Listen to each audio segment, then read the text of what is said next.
mo ní mo kí ọ lónìí ọmọ lórí ire pẹ̀lẹ́mbẹ̀hún.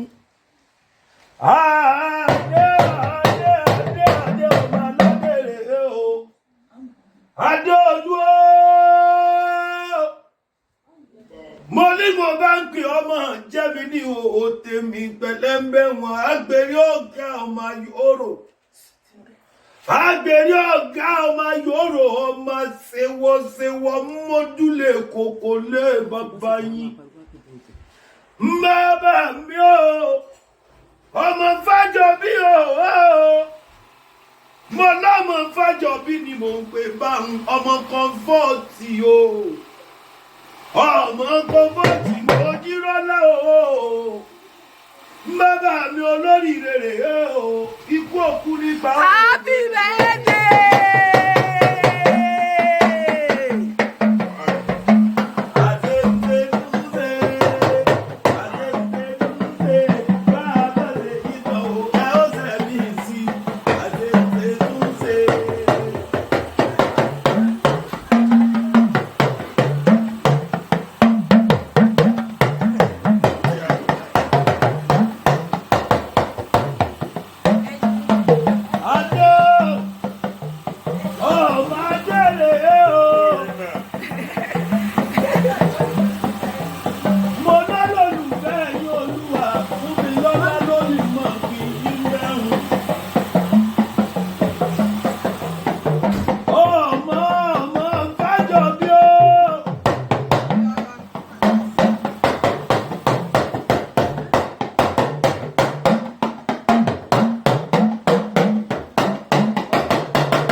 Fún wa èyí lọ́jọ́ bí yín ẹ bá wa jó ẹ bá wa jó. Bàbá Adéwálé, bàbá Adedoyin, ọkọ oluwafunmilola tó bẹ̀bí ń fẹ́. Ọmọ Ifajobi igbó olókun àsọ̀rọ̀ dayọ̀ Adésanya Adeolu. Ọmọ kọ́ńfọ́ọ̀tì mo jírọ́lá o. Ọmọ alájọ owó. Ọmọ alájẹ owó mi o. Ọmọ alájẹ owó mi o wá. Adeolu Adesanya ọmọ alájẹ owó. Ọmọ alájẹ owó mi o wá. Ilé wí ọmọ alájẹ owó mi o. Ọmọ aládé owó ni yóò wá. Alájẹ owó mi o wá. Adeolu Adesanya ọkọ Olufunmilola o. Ọmọ alájẹ owó mi o wá. Ẹ̀yin lọ́mọ alájẹ owó. Ọmọ alájẹ ọ̀rọ̀, ọmọ alájẹ ọlá, ọmọ alájẹ àyàjá ń bẹ ń gangan ni. Ọmọ alájẹ sìkìsì o, ọmọ alájẹ ńlẹ o. Ó bá dáhùn jù ẹ́ sà. Mo lálájá ń pa alájà ń pa nílé mọ bàbá tó fi ọ̀pọ̀ mọ ni. Ọmọ ajé túmọ̀ bí o. Ọmọ ajé túmọ̀ bí o. Ọmọ ajé túmọ̀ bí ọmọ Àjàyí Ògìdì Olú onígbọ̀ngà kíkan omi oṣù wẹ́dàwẹ́dà. Àjàyí tó pa kòso tó pa wíníwíní ní bàbá ẹ̀yìn. Àjàyí Ògìdì Olú onígbọ̀ngà jímọ̀ òfomi oṣù wẹ́dà. Ẹni Àjàyí bá gbàgbà bàjọ́ gbàlágà tó wà lẹ́bọ̀ọ́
lè fi jókòó lé torí ẹsẹ̀ lè mọ́ ròyìn n ò tí ì lọlé rárá n ò lọ ẹ lè jókòó sẹ̀lẹ́ńkẹ́ ni wọ́n ṣe lónìí gẹ́gẹ́ lọ́jọ́ bí yóò today is your special day àyà yín náà lọ́rọ̀ mi níṣẹ́ o òun lónìí mo gbọ́dọ̀ sùn mo gbọ́dọ̀ wo Olúfunlọ́lá ni òwò o ó ní bó ń kí kábíyèsí tó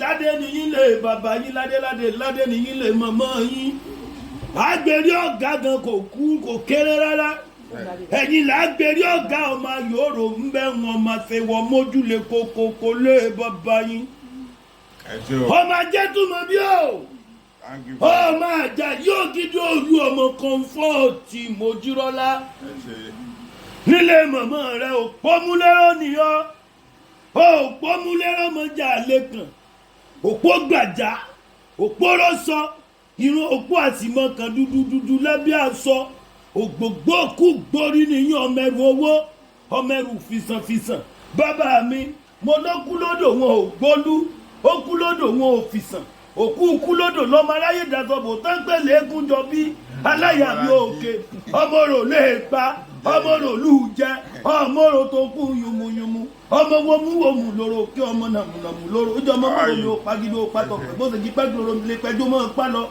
ọmọ Ìfájọbí o ṣe fífọ́ olókun asọ̀rọ̀ dayọ̀ ní bàbá náà bàbá yìí máa ń ṣe ọ̀rí bó ṣe mẹ́nu rẹ̀ kí fá wọ́n ní ẹlẹ́sìn ọ̀yán ni òjò dùgbẹ̀dù ọ̀run ọ̀fọ̀nfọ̀n tí ń fọn kéyìn erin tó fọn bá dé jókòó ọmọ erin fọn kù lálọ́ ìgbà tí mo fọre ó lájà ń gbódókè awolé àgbọnmìrègùn ní fáfá gbọnmìrègùn ọlọ́jà orin gbódó níjọ́ ilé bàbá rẹ̀ ń gbóná girigiri ẹ̀bọ̀n náà ní orúbọ sólé orúbàjá òde nítorí Adeolu Adesanya ọkọ Olufunmilola bàbá Ademola bàbá Adeola o bàbá Adesola bàbá Adewale bàbá Adedoyin káre torí rẹ bàbá Ẹ́sítérì ayaba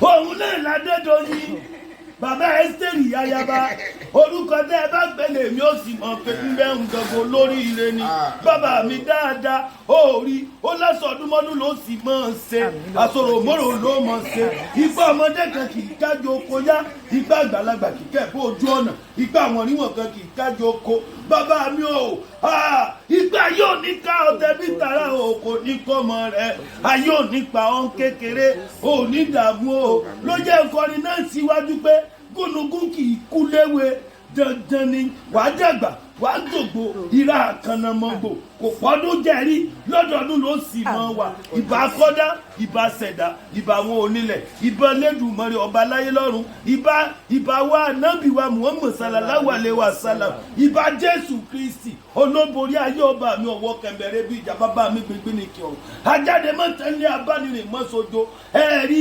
torí ìlú yìí ló jẹ́ ṣàdúrà fún yín torí pé ó ní gẹ́gẹ́ lọ́jọ́ tó jọ ọ̀run gbẹ̀bẹ̀ lójú àbíamọ́ pé mo bá bí mọ̀mọ́ pé báwo ló ṣe é rí lára àwọn náà lè experience rẹ fún wa gangan nítorí kọ́ ọmọ tó jáde kò ń ṣe ké èmi dàtí tùṣe mo kí mọ̀mọ́ rẹ kọ́ńfọ́ọ̀tì Mojírọ́lá o àyà Ìfájọbí tó ṣe mọ̀mọ́ Adesanya Adeola gangan ni òpómúlérò fúnra lára rẹ̀ wò pa àti mọ̀ọ́kan dúdú lábẹ́ aṣọ lé bàbá wọn kẹ́rẹ́ àwọn ọmọrò lè pa ọmọrò lù jẹ ọmọrò tó kún yùmù ọmọ wọmúwọmù lòrò ké ọmọ nàmùnàmù lòrò ọjà wọn ní bọ̀rọ̀ mi ò pagi bọ̀rọ̀ mi ò pa tọpẹ̀ ìbátẹ̀kì pákí lòrò mi lè pa ẹ jẹ́ kó dákun kó máa pa lọ bàbá mi dáadáa ipa yóò ní ká ọ àsọdúnmọ́dún ló mọ̀ ṣe mo ti lù síwájú báyẹn bó ṣe ní mọ̀ sọ ó ní pé.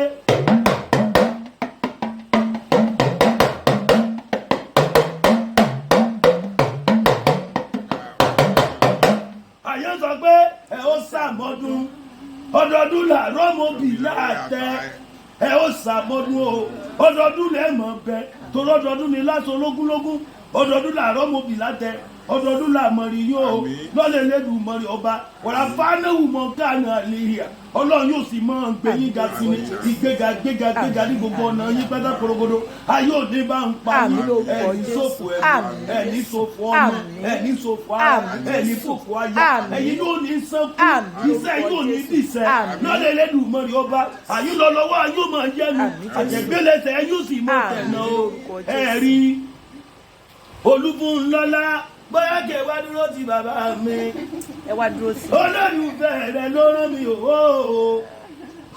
ó ní mo mọ rírì ọkọ mi àìwá mi ayé mi náà nù ọlọ́run tèmi kékeré ẹni tó ti ń tọ́jú mi láti ìgbà tàtijọ́ wa ní gbénísí ó ń tọ́jú mi tọ́jú ọmọ ó ń mọ rírì mi tí mo bá ṣe lẹ́yìn fún kò pọ̀ jù ló ṣe Ajipolowo Jésù tàntàn ó ní wá wù yín lórí wá jí yín lọ́dọ̀ bí yín ó ní gbogbo rẹ̀ ó ní gbogbo rẹ̀ tẹ́ ẹ̀ tí ń ṣe fóun òun mọ́ lóore ni ẹ̀rí ó lóun mọ́ dáadáa ní bàbá mi dáadáa òwò ikú nípa yín lè wéréwé àwọn oníṣẹ́ yín lè wéréwé Elédùmarè tó sọ yín kò ní tu yín ká ẹ wá ní fojú sunkún ọmọ látòrí alákọ̀ọ́bí tí Ademola o ẹ ní fojú sunkún rẹ̀ tó fi dórí ẹlẹ́ẹ̀kejì tí Adeola kò ní sẹ́kù mọ́ yín lójú tó fi dórí ẹlẹ́ẹ̀kẹta Adesola o ìdààmú òní wáyé rẹ̀ kò ní kú kékeré tó wá fi dórí Adéwálé o ayé rẹ̀ ò ní bàjẹ́ o kò ní kú mọ́ yín lójú tó wá dórí àkànyìn àbígbẹ̀yìn eléyìí tí ṣe Adedoyin Ẹ́sítérì ayaba lọ́lẹ̀ Elédùmarè ọba ayé ò ní kọwọ́ gbogbo kò ní kú kékeré kúnukú ìkúléwé ẹ̀ẹ́dàgbà ẹ̀mọ́dògbò ẹ̀gbọ́n tẹ́ni sọ fún yín ní Gálálì wọ́n nígbà ọdún kan ní ìgbà ọdún kan ní o ẹ ò nífẹ̀ẹ́ ní kì í sunkún àyà gbogbo ẹbànà kábàdì sí bàbá kí n tó máa lọ ẹ̀nàwọ́ sí bàbá mi àjọ máa sọ ni o mọ́mí ẹ̀yin náà lè nàwọ́ sí wọn ẹ sọ wípé ìgbà ọdún kan ní ìgbà ọdún kan ní o ẹ ò nífẹ̀ẹ́ ní sí sunkún àyà ẹ sọ bẹ́ẹ̀ ìgbà ọdún kan ní ìgbà ọdún kan ní o ẹ ò nífẹ̀ẹ́ yìí sí sunkún ọmọ méjìlá máa sọ jẹ́ kọ́kọ́ sọ́kẹ́ tó sọ tẹ̀lé mi wọ́n ní lọ́dọọdún lẹ́ mọ̀ wá lọ́dọọdún lẹ́ yóò mọ̀ bẹ bàbá mi mo ní lọ́dọọdún lẹ́ yóò mọ̀ wá lọ́dọọdún lẹ́ yóò mọ̀ bẹ torí pé ìran àkànnàmọ́gbò pọ́dún jẹ́rí àkànnàmọ́gbò pọ́dún jẹ́rí o lọ́dọọdún lẹ́ ó mọ̀ bẹ ẹ̀wí lọ́dọọdún lẹ́ ó mọ̀ wá lọ́dọọdún lẹ́ ó mọ̀ bẹ àkànnàmọ́gbò pọ́dún jẹ́rí àkànnàmọ́gbò pọ́dún jẹ́rí o lọ́dọọdún lẹ́ ó mọ̀ bẹ dádì mi ọdọọdún ní sápò òrúwé ọdọọdún là rómòbí lórí àtẹ ọdọọdún là mọ̀ nìyí o ọlárẹ̀wájú lọ́lọ́run ó ṣe ikò ní ṣe ń lọ́lá rẹ̀ yìí ọlá yóò ní ìrẹ̀lẹ̀ láíláí òmọ̀mọ̀ ní tán èèyàn tó bá ròbí ròyìn tó ro kúrò yìí ni bí máa bá ní bí máa bá tútù làbálẹ̀ olúwẹ̀rí ó máa bà fún yín ilé yóò ní gbóná ọ̀dẹ̀dẹ̀ yóò ní dà ẹni ṣòfò ọmọ ẹni ṣòfò aya ẹni ṣòfò dúkìá iṣẹ́ yóò ní dìṣẹ́ oúnjẹ yóò ní dìtẹni ẹlẹ́nu iṣẹ́ yóò ní dìtẹni ẹlẹ́nu aya yóò ní daya láya ọmọ yóò ní dọmọ lọ́mọ ẹni dẹrù yín lẹ́fẹ̀ẹ́ ẹlẹ́ni gbogbo ìyá tìṣẹ́jẹ́ díjẹ́ ẹlẹ́ni ò ní gbà ẹlẹ́ni ò ní gbà sẹ́yìn lọ́lẹ̀ Elédùmarè ọba ẹ wá ní sẹ́rí ibú o ọ̀lànà ọ̀rọ̀ ńláńlá yóò sì mọ́ wọlé lílọ lọ́lẹ̀ Elédùmarè ọba ẹ kú ọjọ́ bí lóní o ẹ kú oríire èèyàn tó bá rán ní sẹ́lá abẹ́rù a kì í bẹ̀rẹ̀ tá a bẹ́ẹ̀ ti sẹ́fún Olúwafunmilola o ọmọ yín ara yín ẹ̀rí ní mo ṣe pé mo lọ́mọ yín aya yín ẹ̀rí táwọn náà bá máa pè é máa ní mọ̀mọ́ yín ni ọmọ ìyá mi ya ẹ máa ní ìyá yín ọmọ yín ni ọmọ mi ya ìbámọ̀ ní tóbi kó sí mi lẹ́nu ọmọ yín tẹ̀lé ọmọ yín ọmọ yín àkọ́bí yín olólùfẹ́ yín o yọ̀ méjì mẹ́wọ́ olólùfẹ́ yín látọ̀run ni Lórí tó bí ẹ̀rí olólùfẹ́ yìí náà ló rán mi dáadáa òun ló rán mi òun ló ní wọ́n tó ń kì í dáadáa ẹ kú oríire òní o happy birthday to you.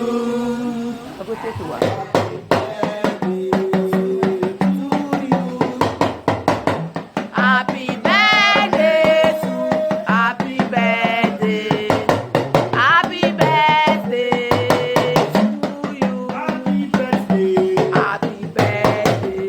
Ẹṣin to you. Happy birthday to you. Happy birthday to you, Daddy.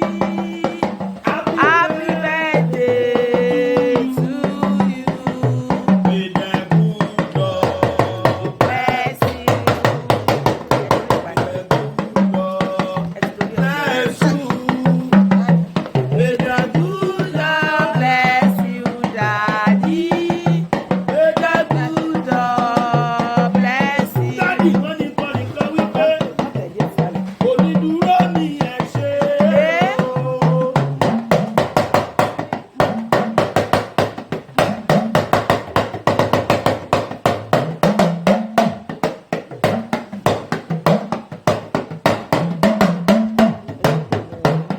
Oníbẹ̀ Daddy bó ṣe ènìyàn ló dúró ni wọ́n á ti máa sọ̀rọ̀. Bó ṣe ènìyàn ló dúró ni wọ́n ti sá lọ. Bó ṣe ènìyàn ló dúró ni wọ́n ti máa ṣeré gún. Onídúró ni ẹ ṣe o. Ẹ ṣé o. Onídúró ni ẹ ṣe o. Onídúró ni ẹ ṣe o. Bó ṣe ènìyàn ló dúró ni wọ́n ti máa sọ̀rọ̀. Bó ṣe ènìyàn ló dúró ni wọ́n ti sá lọ. Bó ṣe ènìyàn ló dúró ni wọ́n ti máa ṣeré gún. Onídúró ni ẹ ṣe Daddy o. wọ́n ní wípé Ọlọ́run mọ̀ ṣe é. Ó pọ̀ àóyè Olúwa máa ṣe o.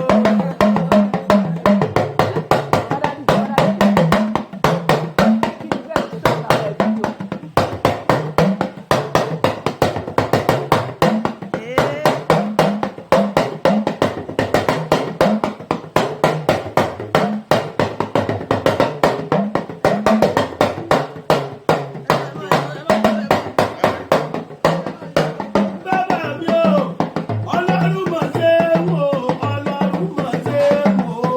Àóyè Olúwa máa ṣe o.